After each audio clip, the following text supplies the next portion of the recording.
Hello everyone. काफ़ी time बाद मैं एक नया व्लॉग लेकर आई हूँ। व्लॉग लाना भी ज़रूरी था बिकॉज़ स्पेशल डे था। स्पेशल डे कौन सा? Mother's day.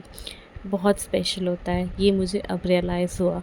बिकॉज़ कहते हैं ना, जो चीज़ आप पर बीतती है उसके बाद ही आपको पता चलता है। तो मुझे मदर्स डे बहुत स्पेशल है, पहला मदर्स डे है। तो मैंने डिसाइड किया कुछ स्पेशल किया जाए अपने लिए भी और मेरी मॉम इन लॉ के लिए भी। और मेरी जो मदर हैं उनके लिए मैं यहाँ से तो नहीं कर सकती, बट मैंने हाँ उनके लिए भी स्पेशल कर दिया था। बिकॉज़ अगर मैं उनके पास होती तो मैं उनके लिए कुछ कुछ बना के खिलाती। तो वो तो मैं नहीं कर पाई, बट मैंने उनके लिए ब्लिंकिट किया था। क्या किया था? वो छोटू सा सामान था उनके लिए। कॉफ़ी ऑर्डर की थी, जिससे मतलब मुझे तसल्ली हो कि हाँ, मम्मी के लिए मैंने कुछ किया।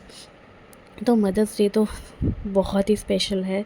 क्यों स्पेशल है? बिकॉज़ जो माँ लोग होती है ना, वो हमें कैसे बड़ा करती हैं। Oh my God! ये मुझे अब रियलाइज़ हो रहा है सिया के होने के बाद।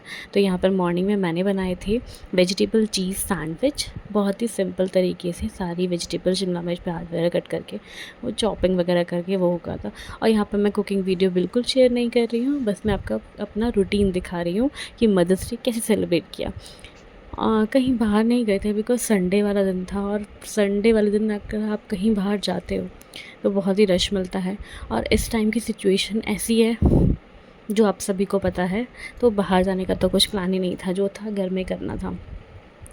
हाँ, तो मैं आपसे बात कर रही थी मदर्स डे के बारे में। सिया के होने के बाद मुझे बहुत, ये मेरी जो पूरी मदरहुड जर्नी है ना, प्रेगनेंसी से लेकर सिया के होने के बाद तक, सारी मेमोरेबल है। बिकॉज़ मेरी प्रेगनेंसी में जो कॉम्प्लिकेशंस थी, बेड रेस्ट, वो सब ने मुझे बहुत कुछ रियलाइज़ कराया, बहुत कुछ रियलाइज़। मतलब मैं आपको बता नहीं सकती कि मेरे माइंड में क्या-क्या है। मैंने पूरी डायरी लिखी है। एक्चुअल में मैंने पूरी प्रेगनेंसी में एक डायरी लिखी है, जो मैं सिया को बताऊँगी बातें। इतनी सिचुएशन कैसी-कैसी होती है, और फिर जब वो बेबी बाहर आता है, उसको किस तरह से आपको ग्रो करना होता है, बेबी कैसे-कैसे करता है, और आपको हैंडल करना है सब कुछ साथ में। तो यहाँ पर ब्रेकफ़ास्ट होने के बाद सिया को मैंने कराई थी वॉक। नए-नए शूज़ पहन के उसने, ये जो बजते हैं ना साउंड वाले शूज़, वो वाले शूज़ थे। उसके बाद मैंने प्रिपेयर किया था लंच। लंच में मैंने स्पेशल क्या बनाया था? आज मैंने बनाया था south Indian kind of lunch, जिसमें था इडली, सांभर एंड एक स्पेशल चटनी, जो मैंने नारियल की नहीं बनाई थी, वो बनाई थी मैंने पीनट, यानी कि मूंगफली के दानों को भूनकर, मिर्ची, लहसुन और वगैरह ये सब भूनकर, जिसकी रेसिपी आप देखोगे। सॉरी, मैंने बोला था रेसिपी नहीं बताऊंगी, बट रेसिपी बता रही हूँ। बट सिर्फ चटनी की बोल रही हूँ। बहुत ही अमेजिंग चटनी बनी थी, अमेजिंग। मतलब मैं आपको बता नहीं सकती। अगर आप खुद ट्राई करोगे, एक बार ट्राई कर लेना घर पे। सिंपल सा पीनट ऐसे रोस्ट करना, उसमें लाल मिर्च रोस्ट करना और थोड़े लहसुन रोस्ट करना, और थोड़ा सा नमक और हल्का सा तेल, और टमाटर, सॉरी टमाटर भी ऐड करना, और बस उसको भून के मिक्सर में ऐसे पीस देना। और उसके बाद ऊपर से जो तड़का लगाते हैं ना, जैसे इडली को फ्राई करने में वो जो राई का तड़का होता है, वो डाल देना।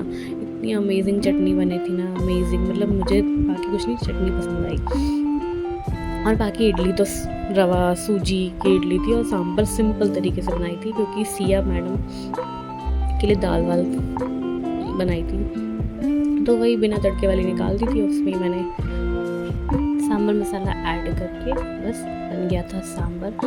इमली नहीं ऐड किया था मैंने, नॉर्मल इमली की जो चटनी आती है ना मार्केट में, वो वाली ऐड की थी।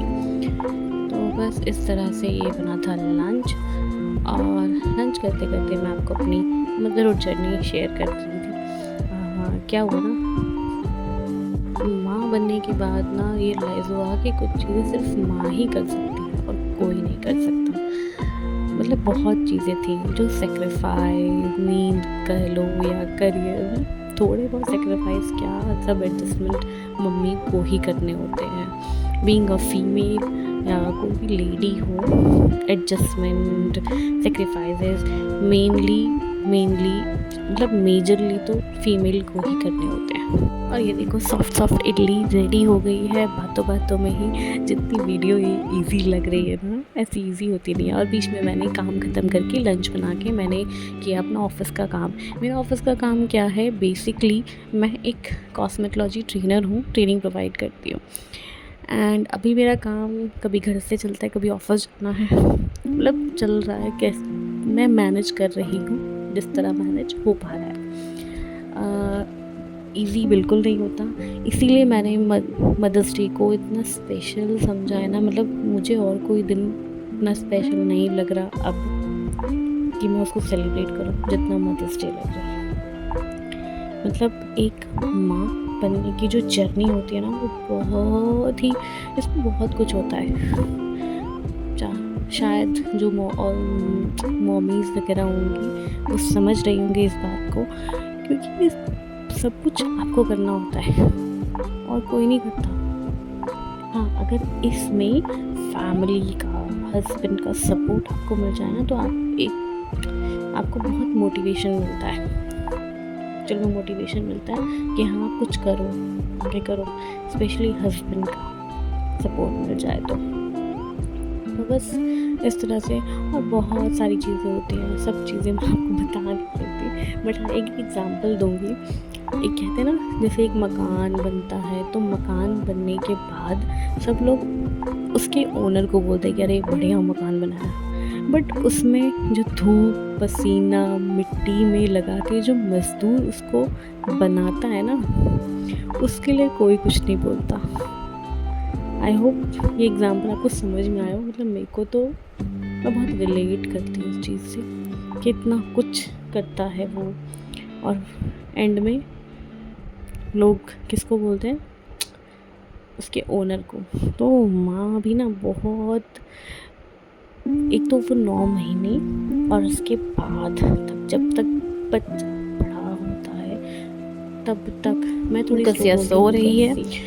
तो बच्चा जब तक बड़ा होता है तब तक माँ सिर्फ अपने बच्चे और फैमिली के लिए जी रही होती है, उसकी अपनी लाइफ रहती है। बट मैं यहाँ ऐड करना चाहूँगी, आप जितनी भी लड़कियाँ अगर ये मेरा ब्लॉग देख रहे हो, जितना टाइम मिल रहा है ना अपनी मम्मी के शादी से पहले जी लो, मम्मी पापा के साथ जियो, खुल के जियो। और मैं ये नहीं कहूँगी कि शादी के बाद ना जियो, टाइम है ना शादी से पहले का, उसको खुल के जियो।